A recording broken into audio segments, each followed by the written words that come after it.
Um ano cresce 4, no outro ano cai 2. Quer dizer, você não está indo para lugar nenhum. Então, as reformas são importantes, que elas levantam a trajetória toda. Mas continua aquelas oscilações. Nós sabíamos que estávamos controlando a parte fiscal. Então, é a primeira vez em 30 anos que tem 5 mil municípios no azul, superávit primário. E eu conversava com o presidente do Banco Central à época, né? Conversávamos com uma certa regularidade, como o Banco Central é independente, mas ele tem que conversar com o ministro da Fazenda, trocar ideias sobre o que está acontecendo na economia. Nós íamos juntos lá para fora, voltávamos. Então, trocando sempre ideias sobre isso. O que acontece? Nós já sabíamos que tínhamos gasto muito dinheiro anticiclicamente, mas eu disparei gastos transitórios. Seja bem-vindo ao canal Rico no Futuro. Aqui a gente mostra a verdade. Aqui o pau come, aqui não tem pra onde correr, aqui a gente gosta da verdade. Vamos assistir o vídeo agora. Se você gostar do conteúdo, não esqueça de se inscrever no canal. Ou seja, saúde, mobilidade urbana, os hospitais estão funcionando, o pessoal está em distanciamento, ficou doente, você tem que pegar um ônibus para ir para um hospital. Então o ônibus tem que rodar mesmo que tenha prejuízo. Então nós fizemos grandes transferências de recursos para estados e municípios, ao mesmo tempo impedimos que a máquina inchasse. No momento em que milhões de pessoas estão perdendo o emprego, milhares de pessoas estão morrendo, empresas fechadas, era importante. No meio de uma guerra, você não fica pedindo aumento de salário, funcionalismo público. Então, nós interrompemos os pagamentos de estados e municípios, não precisam pagar o governo federal, os bancos públicos. Interrompemos todos os pagamentos de juros, de principal, amortização de principal. Ao mesmo tempo, suspendemos os reajustes de salário, de funcionalismo durante a guerra. E isso, na verdade, foi uma enorme contenção de custos para estados e municípios. De um lado, nós fizemos transferência de 700 bilhões de recursos para a economia como um todo, sendo 150 bilhões para estados e municípios, e mais as outras ajudas que nós demos. Auxílio emergencial, era coisa de 200 bilhões ao ano, 150, 200 bilhões ao ano. Então nós realmente jorramos dinheiro. O déficit, quando nós entramos, o déficit era 2% do PIB, caiu para 1%. A doença, ou seja, nós íamos zerar, era 2%, caiu para 1%, ia para 0%. Chegou a doença, nós fomos para 10,5% do PIB. Só que era tudo gasto transitório com a saúde, não gastos permanentes com a máquina.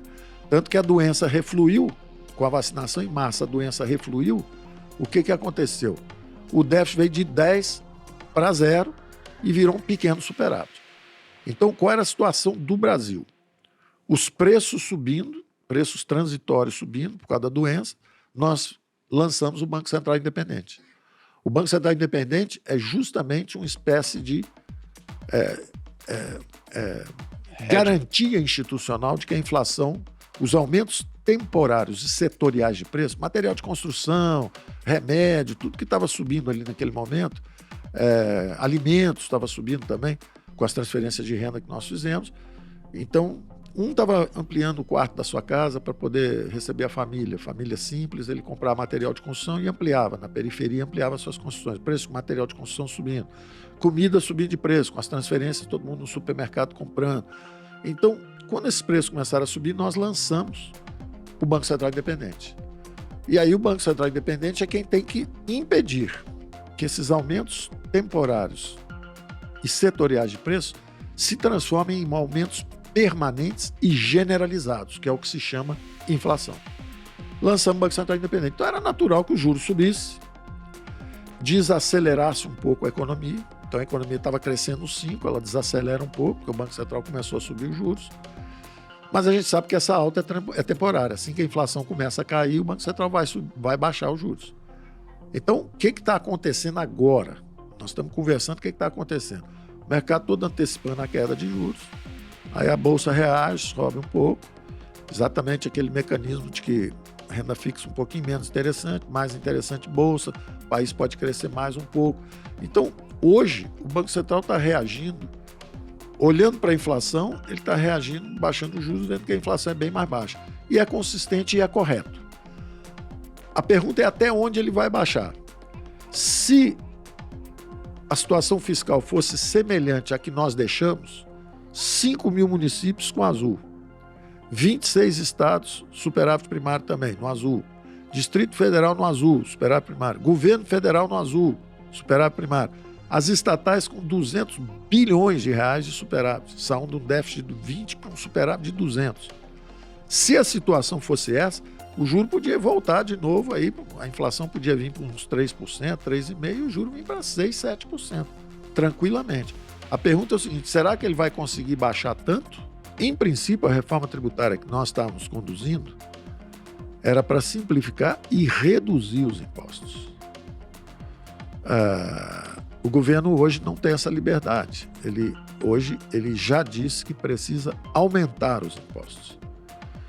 Então, evidentemente, a trajetória de juros vai depender, até onde o Banco Central pode baixar os juros, vai depender dessas duas variáveis. O governo vai conseguir, com o arcabouço fiscal, conter os gastos? 1. 2. O governo vai conseguir, com a reforma tributária, fechar o gap fiscal? Então tem que ficar de olho, o aluno tem que ficar de olho nessas duas coisas. Se essas duas coisas se provarem consistentes, o juro pode descer bastante. Se não, o juro vai descer mais devagar e menos.